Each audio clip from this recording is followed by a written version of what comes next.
Bonsoir à toutes et à tous. Bienvenue dans cette édition d'information du lundi 3 novembre 2025. Dans l'actualité ce soir, 4 stations de péage en construction dans le pays. Le projet porté par le ministère des Infrastructures et des Travaux publics est matérialisé par le Fonds d'entretien routier. Les sites de Kindia, Mamon sont déjà identifiés.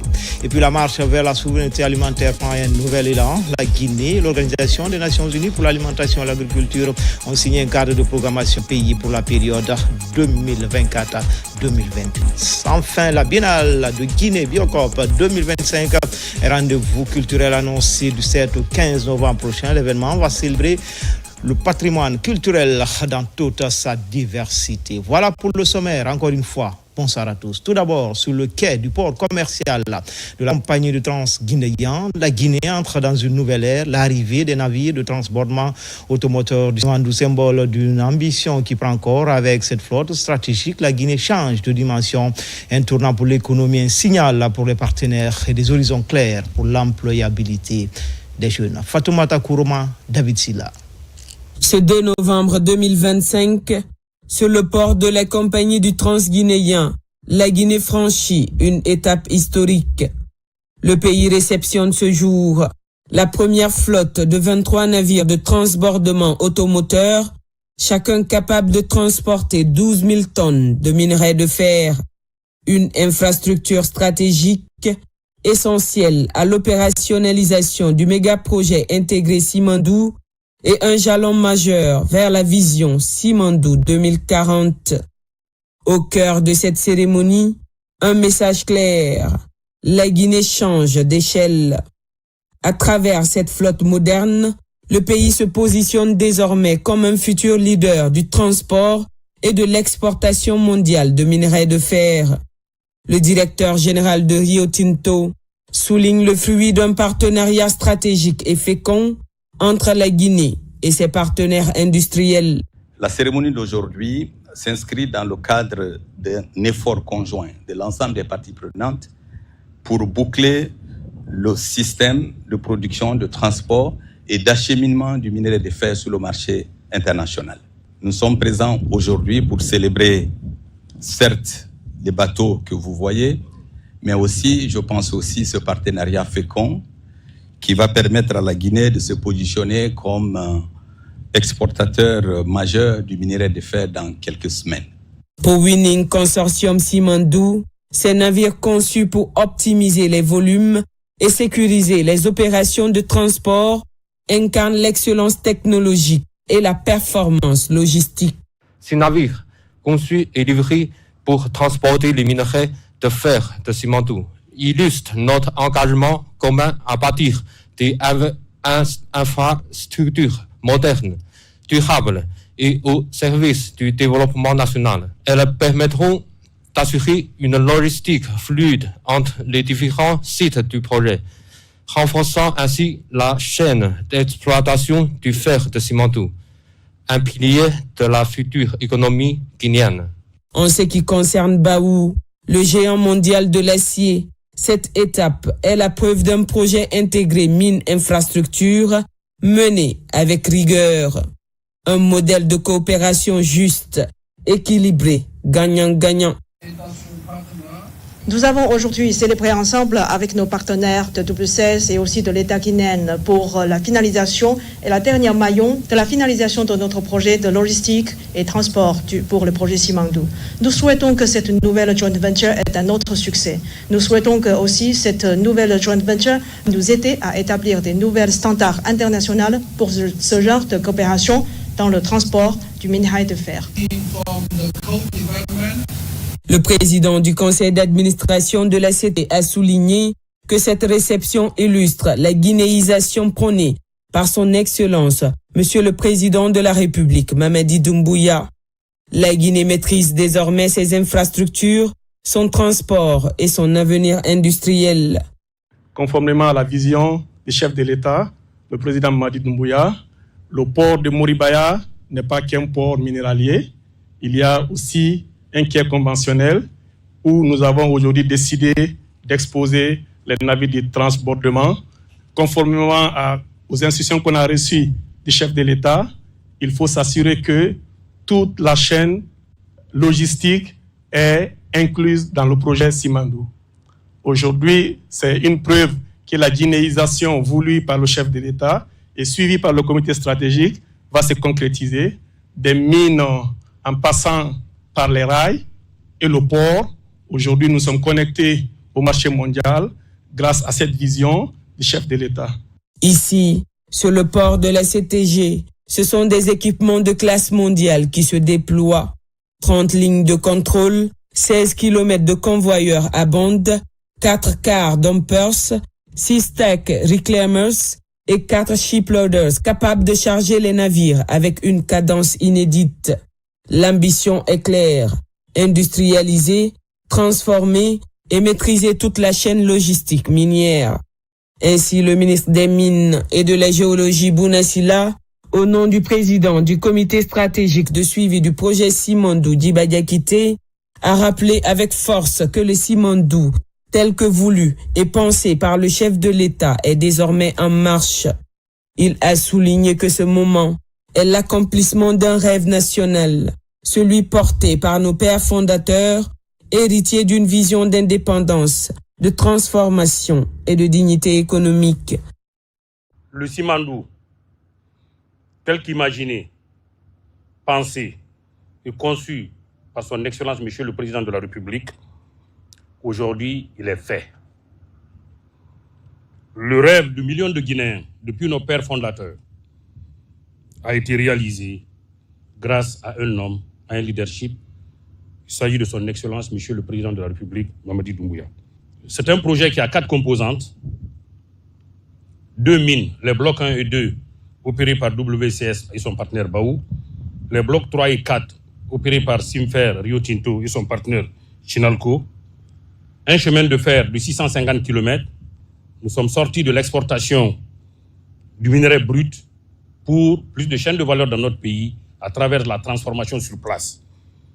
Le minerai du Simandou sera transformé sur place à travers la construction d'une aciérie de 500 000 tonnes par an ou d'une usine de pellets de 2 millions de tonnes par an qui est pour plus de chaînes de valeur dans notre pays. Ces produits seront utilisés en Guinée, dans notre sous-région, en Afrique et dans le monde. Le projet Simandou, il est à l'instar de l'Empire britannique du 19e siècle. Le soleil ne se couche jamais. Les locomotives sont américaines, les wagons et la construction chinoise, les concasseurs allemands, la signalisation française, bref, avec des partenaires industriels des 5 continents. C'est un projet transformateur. Aujourd'hui, il transforme. Le minerai que vous avez aperçu au mois de septembre dernier dans l'un du président du comité stratégique à Kirouani prouve à suffisance que le minerai du Simandou est prêt à aller sur le marché. Au-delà des navires et des infrastructures, une dimension humaine et économique majeure se dessine. Emploi, formation, contenu local, opportunités nationales et chaînes de valeur nouvelles. Avec l'arrivée de ce navire, cela constitue la dernière composante de la chaîne de valeur pour transporter le minerai de fer depuis les 4 blocs de la mine de Simandou jusqu'au navire de haute mer pour pouvoir transporter avec toute sécurité et sûreté ces minerais de fer sur le marché international. Sur le terrain, les membres du gouvernement présent saluent une avancée structurante. D'abord, la dimension sociale, la montée en puissance du contenu local, la formation et les milliers d'opportunités attendues pour la jeunesse guinéenne. La réception aujourd'hui de ces 2 premiers navires est un jalon important dans le cadre du lancement prochain du projet d'exploitation, de la phase d'exploitation du méga projet Simandou. Je pense que ceci est extrêmement important pour nous Guinéens et que chacun puisse savoir que nous sommes à une phase de non-retour pour le projet Simandou et que cette remise officielle aujourd'hui est extrêmement importante. Et ce que nous faisons également après cette phase de construction et la phase logistique qui est pratiquement bouclée avec la réception de ces navires, c'est de s'assurer aussi du développement du plan de contenu local sur la phase d'exploitation. De l'autre côté, c'est de vraiment saluer les efforts avec les partenaires industriels et la CTG par rapport à l'emploi des Guinéens. Les Guinéens qui ont été employés et sur toute la chaîne aujourd'hui de la phase de construction, nous avons vu vraiment des postes détenus par des Guinéens et ceci est salutaire. Nous allons œuvrer avec le comité stratégique également afin de nous assurer que pendant la phase d'exploitation, que les petites et moyennes entreprises soient au moins à plus de 51%, ceux qui ont des capitaux guinéens bien sûr, qu'il y ait de l'emploi et également créé tout au long du corridor et surtout qu'il y ait également le transfert de compétences et de technologies.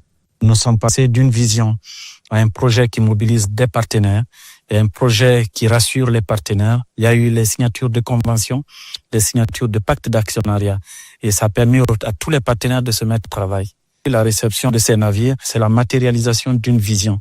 C'est un espoir qui naît, c'est un espoir qui s'est construit quant à la création d'emplois pour des jeunes, parce que ce système de transport maritime va créer énormément d'emplois et ça permet également de confirmer que l'espoir pour la distribution et la redistribution des richesses que ce projet créera aussi se confirme. Et ça, c'est pour le bonheur des Guinéennes et des Guinéens. C'est un moment crucial dans la vie, dans l'opérationnalisation du projet Simandou, rendu effectif grâce à la vision, grâce au leadership du général Mamadi Doumbouya. Pour la construction, la réalisation du port ici à Moribaya et tout ce qui concerne également le transport maritime, cela a fait l'objet d'études d'impact environnemental et social associées à des plans de gestion environnementale et sociale.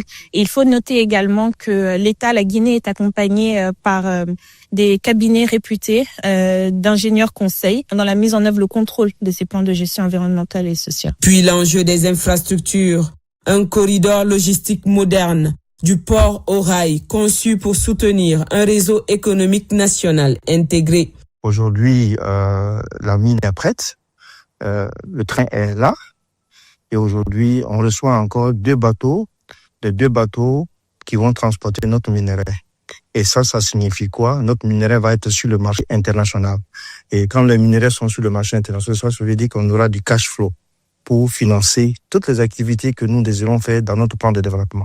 Moi, en tant que ministre des Infrastructures et des Travaux publics, ça me permettra aussi d'avoir suffisamment les moyens, non seulement pour entretenir nos infrastructures qui existent déjà, nos routes, et construire de nouvelles routes. Cette réception est une confirmation imparable que le programme Simandou est en route et sera lancé le 11 novembre et il ne reculera pas. Dans le secteur agricole, la création donc des infrastructures liées à ce programme permettra de désenclaver les zones de production. Ça permettra aussi de créer des aménagements hydrauliques qui seront vraiment plus productifs pour les agriculteurs. Au-delà de cela, les infrastructures créées par le projet Simandou permettront aussi de faciliter le transport des produits agricoles des zones de production aux zones de commercialisation. Donc, à moindre coût, mais aussi avec plus de rapidité et plus d'efficacité. Cela va réduire les pertes post-récolte, mais nous permettra aussi de tirer profit de ces corridors et des infrastructures en mettant en place des agropoles dans lesquels on aura des zones de production intensive, mais aussi des centres de transformation agricole. C'est une avancée majeure pour nous, parce que vu que l'agriculture, l'agro-industriel, le commerce représentent le pilier 1 de Simandou. Au niveau de tout le corridor, il y aura tout un écosystème commercial qui va se mettre en place. Donc, ces barges viennent pour renforcer le dispositif qui sera mis au niveau du corridor Simandou. Sur le plan économique, c'est l'attractivité du pays qui se renforce, avec des retombées majeures pour la croissance et la monnaie nationale. C'est une avancée majeure qui va transformer la vie de ce projet et qui va permettre l'accès de la population à une connexion de premier rôle. C'est des infrastructures de connectivité. Et ces infrastructures de connectivité lient la Guinée au reste du monde.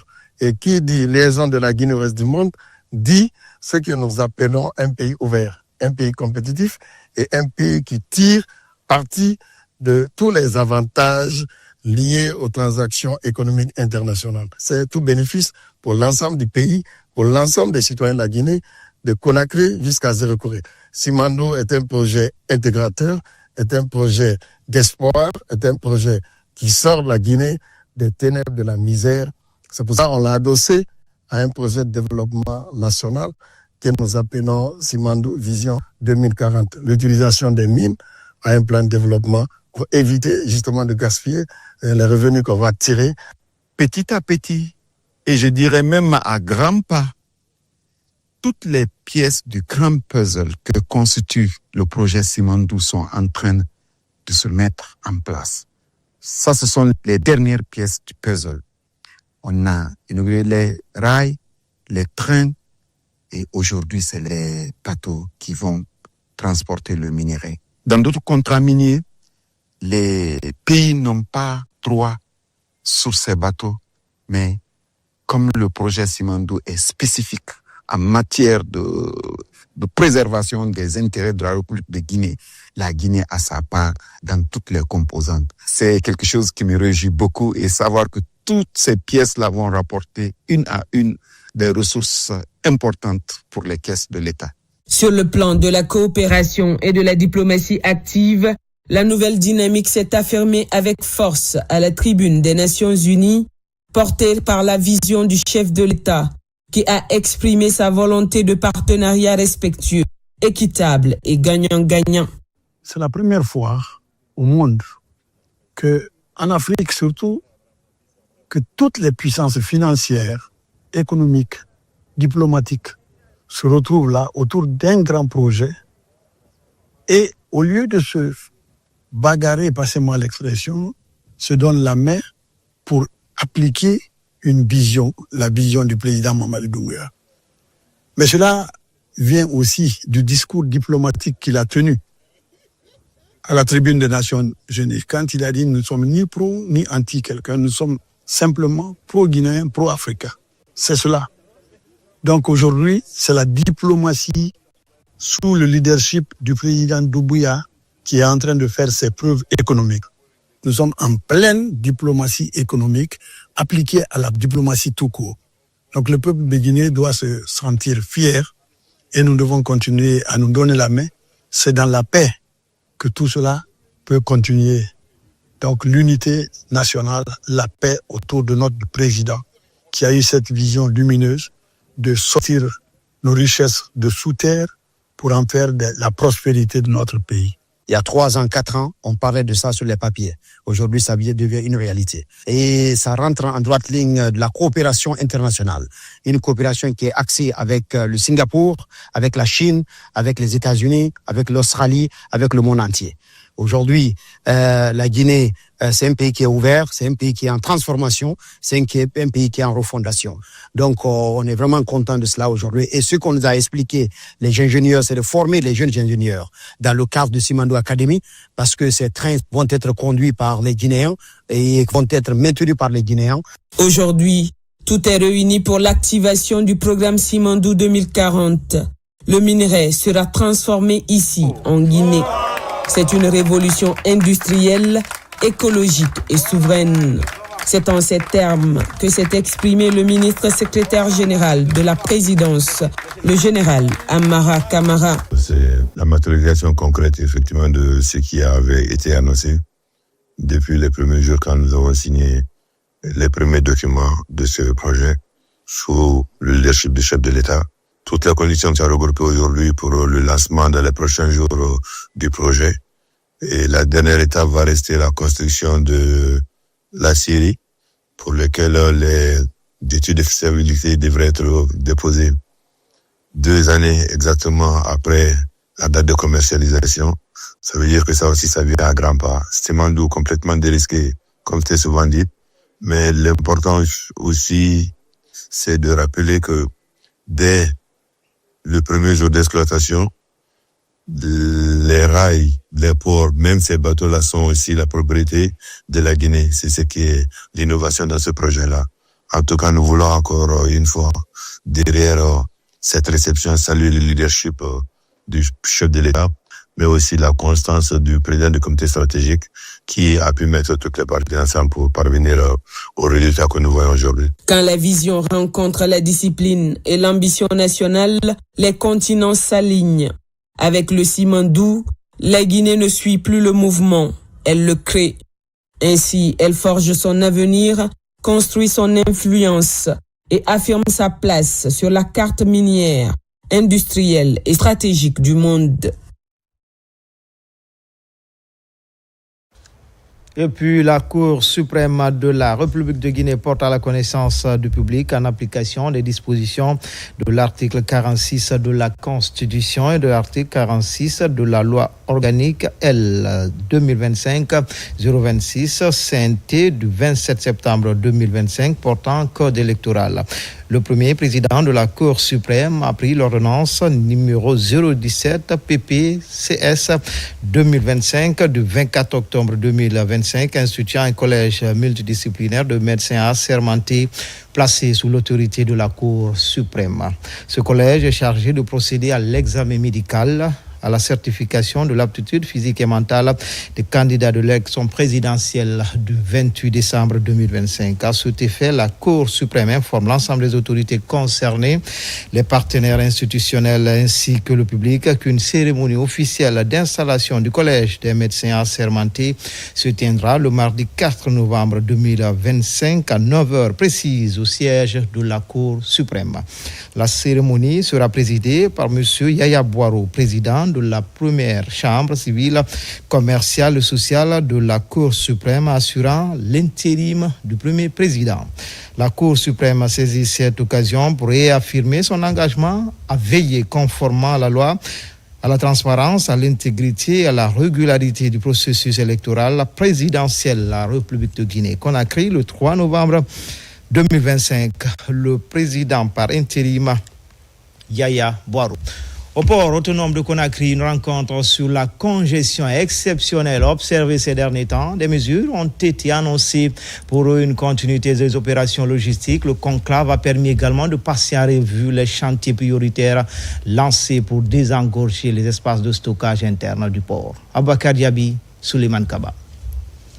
Pour faire face à l'urgence de congestion, cette rencontre mobilise toute la communauté portuaire du pays pour répondre à la problématique des conteneurs vides et autres défis imminents. Ces acteurs issus du port autonome de Conakry, de la douane, des autorités publiques et des partenaires privés se concertent à l'effet de garantir la continuité des opérations logistiques et préserver l'approvisionnement du pays en marchandises. Déjà, plusieurs plans d'urgence sont envisagés, comme l'aménagement des nouveaux sites à Kamaye, Kidal et Blue Zone en vue de désengorger, dans un bref délai, les espaces de stockage internes du port. Je ne dirais pas qu'on a manqué d'anticipation, mais je pense qu'on a été surpris du succès. En anticipant, généralement, vous estimez. Vous faites des estimations, vous comparez les années précédentes, vous dites qu'il y a une augmentation entre 21 et 22, 22 et 23, 23 et 24, vous faites une moyenne, vous regardez les tendances, vous faites une augmentation. Chose qu'on a faite et on a mis des projets en cours, on a commencé à les construire. Mais maintenant on se rattrape et on essaye de rectifier le tir et aller vite. La direction générale du port autonome de Conakry reste résolument déterminée à réitérer ses récents exploits dans le domaine portuaire à l'échelle internationale. Avec ses partenaires, elle compte fluidifier les mouvements de camions pour accélérer constamment la rotation des navires au bénéfice du peuple de Guinée. Des actions concrètes et coordonnées pour résorber la congestion exceptionnelle observée ces derniers mois. Qu'est-ce qu'on est en train de poursuivre sous l'égide et sous la direction du port? On a aussi un peu modifié l'ordre de rotation des bateaux et modifié les priorités de déchargement des bateaux pour donner la priorité d'abord et avant tout aux importations, aux conteneurs qui rentrent et donc aux marchandises que les Guinéens attendent, que les réceptionnaires attendent, plutôt que de réembarquer les conteneurs vides qui vont d'abord attendre un petit peu. Cette mobilisation collective avec l'ensemble de la communauté portuaire, à savoir Conakry Terminal, Alport Conakry, la douane, ainsi que l'association guinéenne des consignateurs maritimes et les forces de sécurité, vise à conjuguer les efforts pour rétablir la bonne prestation des services au niveau du port de Conakry. Nous avons l'extension des quais en cours. En un an, nous allons finir de réaliser un nouveau quai de 500 mètres linéaires qui va augmenter encore la capacité de 75%. Et en 2 ans, on augmente ainsi de suite. Un autre quai sera réalisé. Donc la capacité sera doublée en 2 ans au niveau du port de Conakry. Ça permettra de répondre aux besoins de l'économie actuelle. Ces acteurs rassurent tous les usagers et les partenaires sur la mise en œuvre des dispositifs fiables pouvant faciliter le retrait des marchandises. Comme annoncé dans les titres, 4 stations de péage et péage en construction dans le pays. Le projet, porté par le ministère des Infrastructures et des Travaux publics, est matérialisé par le Fonds d'entretien routier. Les sites de Kindia et Mamou sont déjà identifiés en présence des entreprises qui doivent réaliser les travaux et les populations riveraines ainsi sensibilisées sur la nécessité du projet. Abakar Junior Kamara. C'est ici à Frintamba, district de Koulibaya, dans la sous-préfecture de Bambia, Kindia, que le Fonds d'entretien routier doit installer une de ses stations pesage-péage. Une mission d'évaluation et de sensibilisation conduite par le directeur général du FER, en compagnie des entreprises qui doivent exécuter les travaux, s'entretiennent avec les communautés impactées par le projet. Ce poste de péage va nous apporter beaucoup de choses, surtout sur le développement local. Nous sommes prêts à accompagner l'État par la sensibilisation des parents, des communautés, pour accepter et adhérer aux idéaux de ce projet. La route coûte très cher, il faut trouver des mécanismes de financement d'entretien.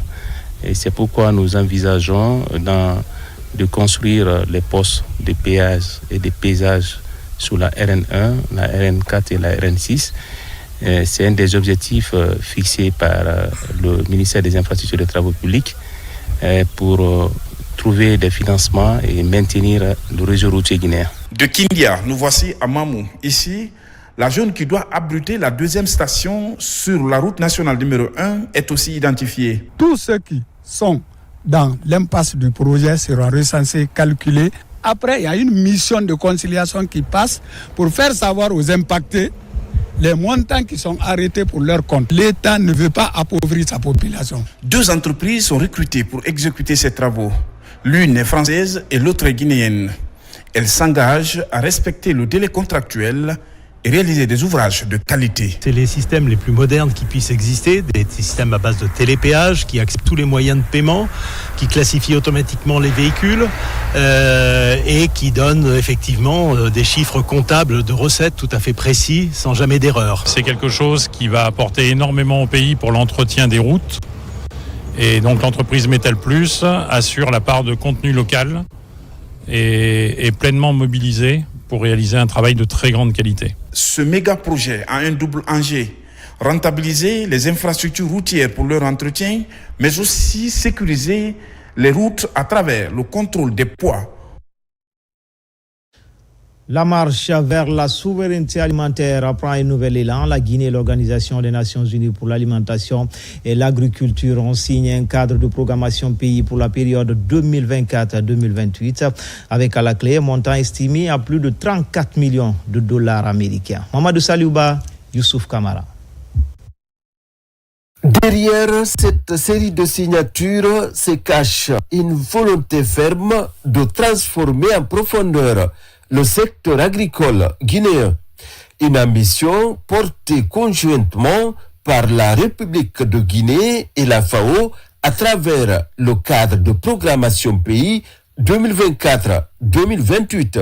Cette signature n'est pas une simple formalité. C'est vraiment le sceau d'un partenariat renouvelé, d'un engagement partagé et d'une vision ambitieuse pour l'avenir agricole et rural de la Guinée. Ce cadre de programmation pays est le fruit d'un processus consultatif, inclusif, qui a impliqué le gouvernement de la Guinée, les producteurs, le secteur privé, la société civile, la jeunesse et l'ensemble des partenaires techniques et financiers présents dans le pays. Ce cadre, ce n'est pas juste un document, mais ça témoigne de la solidité du partenariat entre la Guinée et la FAO, d'un côté. Un partenariat qui est là depuis plusieurs années et qui vraiment a permis à la Guinée d'améliorer ses compétences, d'accompagner ses agriculteurs à améliorer leurs revenus, à créer de l'emploi. Des montants de plus de 34 millions de dollars US, ce cadre a pour principal objectif la transformation durable des systèmes agroalimentaires en vue d'assurer une production plus performante et une meilleure nutrition pour tous. Nous inscrivons aussi largement sur le cadre de stratégie 2022-2031, articulé autour des 4 meilleure production, meilleure nutrition, meilleur environnement et meilleure vie. Pour nous, ce cadre n'est pas seulement une feuille de route, mais c'est une source d'inspiration qui fait écho à notre propre ambition nationale, inscrite dans le programme de développement socio-économique durable et responsable Simandou 2040.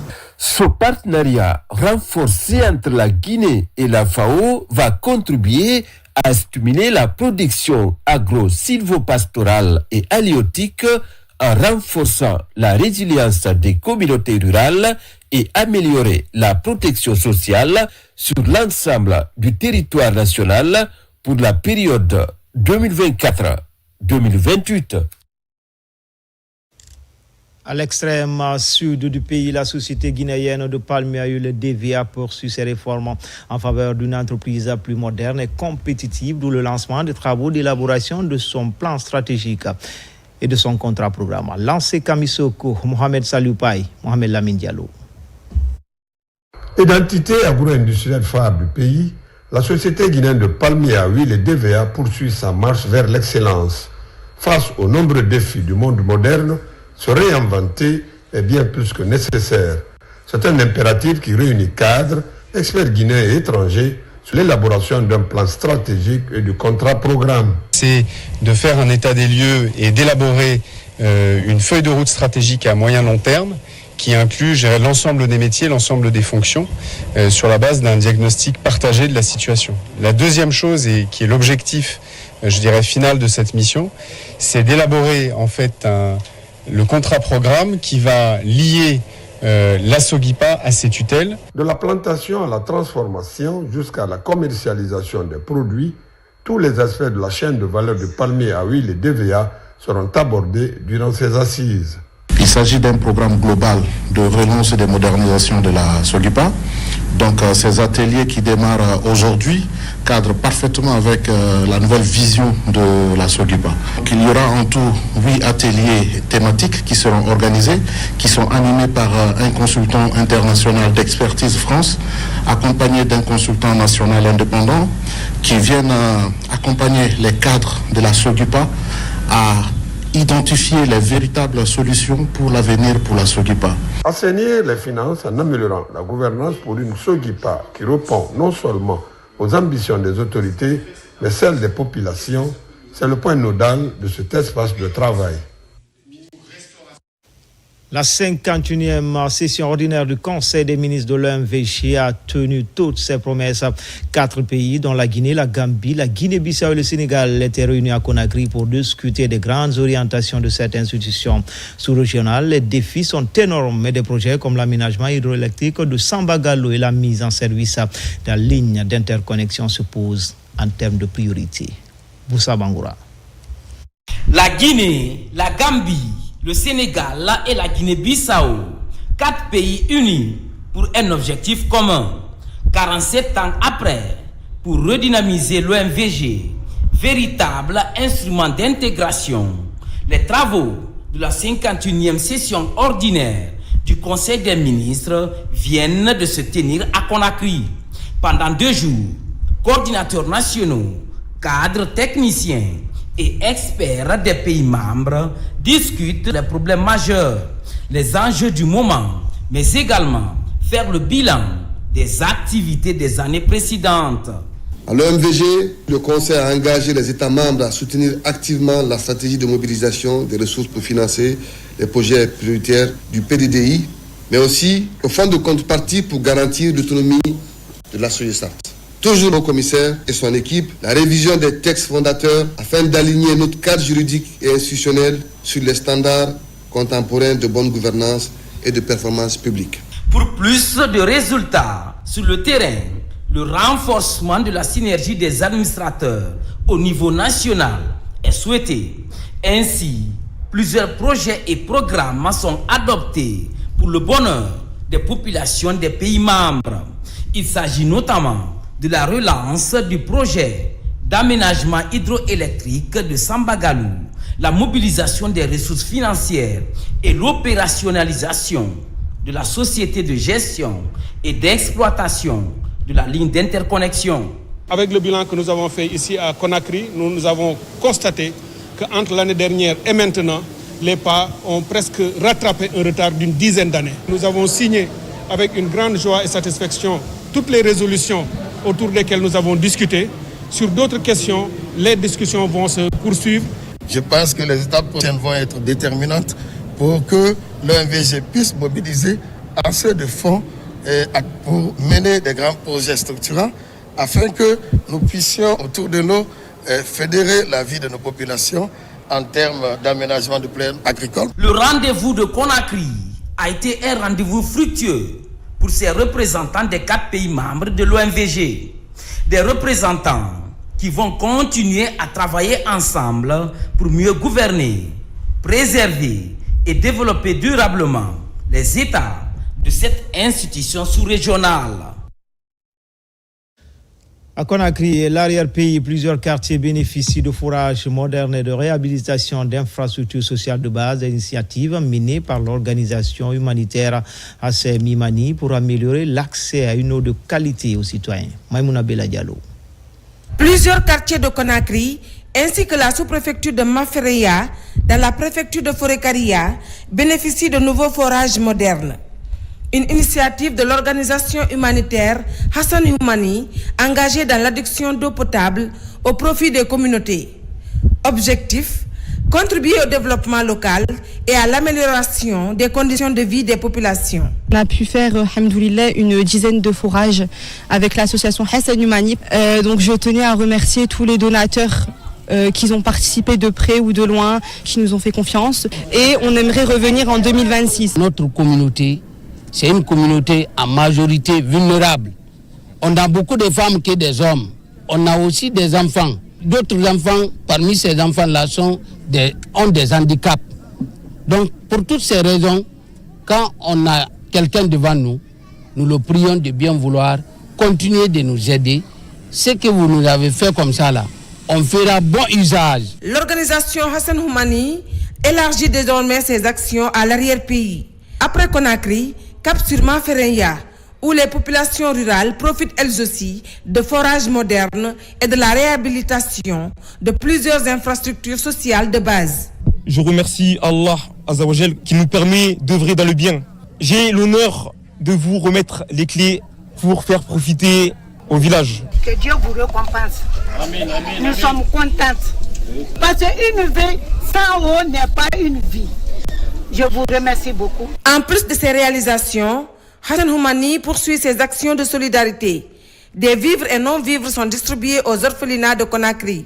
Des gestes humanitaires qui soulagent les bénéficiaires et renforcent l'élan de partage au sein des communautés. À Conakry, l'heure est au dernier réglage avant le Transform Africa 2025, prévu du 12 au 14 novembre prochain. Plus de 2000 délégués venus d'Afrique et d'ailleurs sont attendus à Conakry. L'avenir de la transformation numérique du continent est le thème central de ce rendez-vous des acteurs du numérique en Guinée. Marie-Angélique Bangoura. Sous la coordination du ministère des Postes, des Télécommunications et de l'Économie numérique, le chef de cabinet Mfanli Sila et son équipe multiplient les réunions et les visites de terrain pour finaliser les préparatifs. Objectif, faire de cette édition un événement vitrine du savoir-faire numérique guinéen. On veut utiliser aujourd'hui le secteur du numérique comme un socle pour accélérer le développement des différents secteurs identifiés dans le programme Simandou 2040. On se prépare à présenter cette feuille de route aux investisseurs, aux décideurs et à tout l'écosystème du numérique sur le continent, mais aussi d'ailleurs. Nous avons aussi des projets structurants dans le domaine des infrastructures, la construction d'un data center national qui a été inauguré il y a à peine un mois les études que nous sommes en train de mener pour faire atterrir un second câble sous-marin en République de Guinée et d'autres projets structurants comme le projet de Technopole que nous voulons mettre en place. Notre démarche aujourd'hui, c'est vraiment de faire en sorte qu'on ait un sommet éco-responsable, inclusif, avec une forte empreinte technologique. En partenariat avec Smart Africa, la Guinée mise sur une forte mobilisation autour de ce sommet continental. Les startups locales y joueront un rôle de premier plan, symbolisant le dynamisme et l'innovation du secteur numérique national. C'est vraiment une grosse opportunité pour nous d'attirer les projecteurs sur les startups guinéennes en général. Donc nous espérons en termes d'attente pouvoir accroître la visibilité de nos startups pour les investisseurs potentiels. Au centre émetteur, site principal du sommet, les travaux d'aménagement s'accélèrent. La ministre Rose Pola a visité cet espace qui se transforme progressivement en un village numérique. Avec le Transform Africa Summit, la Guinée entend affirmer sa place parmi les nouvelles locomotives du numérique africain. Dans l'actualité également, réunion de travail des membres du conseil d'administration du fonds d'investissement minier au cœur de l'échange, efficacité des actions pour les communautés impactées, rentabilité de l'État, une session qui se tient dans un contexte de transformation du secteur minier, de révision des stratégies de développement durable. Saint-Martin Fancinadounou. Le fonds d'investissement minier est un véritable outil de gestion durable des ressources naturelles, avec pour mandat de gérer et de valoriser les ressources minières, d'examiner les investissements et de promouvoir le financement des projets miniers, ainsi que de participer aux négociations des conventions minières. Son conseil d'administration vient de tenir sa 7e réunion. Il a été question au cours de cette réunion de faire l'évaluation des progrès accomplis en termes de mobilisation des revenus, des recettes, et en termes d'exécution des dépenses. En fait, le fonds d'investissement minier assure la gestion du budget d'affectation spéciale du ministère des Mines. Donc, tout ce qui est dépenses d'investissement du ministère des Mines passe par le fonds d'investissement minier. En plus de cela, le fonds d'investissement minier accompagne aussi le ministère dans la réalisation de certaines activités sur le terrain. Les enjeux abordés incluent la nécessité de renforcer l'efficacité des investissements tout en garantissant la durabilité des projets miniers dans un environnement économique en pleine mutation, marqué par les nouvelles normes environnementales et la demande croissante des ressources naturelles. Et il se trouve que sur le plan de la mobilisation des revenus, le niveau de mobilisation est très faible par rapport aux prévisions budgétaires. Donc nous avons demandé à la direction générale d'approcher le ministère des Finances et du Budget et le ministère des Mines pour essayer d'accélérer la mobilisation des revenus avant la fin de l'année. Le conseil d'administration du fonds d'investissement minier a également discuté des partenariats publics-privés qui deviennent un levier essentiel pour soutenir la croissance du secteur tout en garantissant des bénéfices durables pour les communautés et l'État. Hajj 2026, lancement officiel du processus préparatoire. L'annonce a été faite ce lundi par les autorités religieuses. C'était au centre islamique de Donka, devant la presse. Les grandes lignes de l'organisation, les mesures d'inscription et autres aspects ont été longuement abordés. Et là, Soriba Bangoura, Marwan Kamara. Se rendre en Arabie Saoudite pour accomplir le Hajj est un rêve pour de nombreux musulmans à travers le monde. Mais ce voyage sacré nécessite une organisation rigoureuse impliquant la gestion de plusieurs aspects. Au compte de cette année 2026, les autorités religieuses du pays sont face à la presse pour annoncer les grandes lignes du dispositif mis en place pour garantir un pèlerinage sûr et transparent. Le préfinancement a été totalement donné par le président de la République, qui a une exigence financière pour l'ensemble des 10 000 pèlerins qui doivent effectuer le Hajj au compte de l'année 2026. Donc ce préfinancement a permis à la Guinée, cette année, à réserver une meilleure zone très stratégique dans la réussite du Hajj à Mina et Arafat. la prise en charge entière de tous nos compatriotes qui ont eu difficulté d'effectuer le Hajj 2025. À travers cette conférence de presse, le compte à rebours pour le Hajj 2026 est officiellement lancé en Guinée. Les candidats au Hajj sont donc invités à suivre attentivement les informations officielles pour éviter les pratiques frauduleuses et désinformations. Le prix officiel pour le Hajj 2026 est fixé à 58 325 000 francs guinéens pour le Hajj 2026. Cette année, des dispositions sont prises. Quiconque verse de l'argent à un tiers, quiconque passe par une agence dont on vous parlera tout à l'heure, qui n'est pas reconnue, ça, ce n'est pas nous, mais la personne aura affaire à la direction de la police judiciaire et à la justice. Il s'agit de l'agence Teiba. Ensuite, vous avez le groupe CAV Voyage. Vous avez au 3 le groupe Guinée Voyage. Vous avez le groupe Safa. Vous avez le groupe Hina Tolérance. Vous avez le groupe Dunia Voyage. Ces agents sont retenus dans l'organisation du pèlerinage. Le Hajj, 5e pilier de l'islam, reste un moment d'unité et de foi profonde pour des millions de fidèles musulmans à travers le monde. Rendez-vous est donc pris pour 2026 sous le signe de la réussite et de la dévotion. À présent, parlons de la transparence climatique avec le lancement d'un projet permettant désormais au pays de voir avec plus de clarté l'évolution et la mise en œuvre des projets d'adaptation et d'atténuation du pays dans le domaine du changement climatique. Mamadou Alpha Baldé.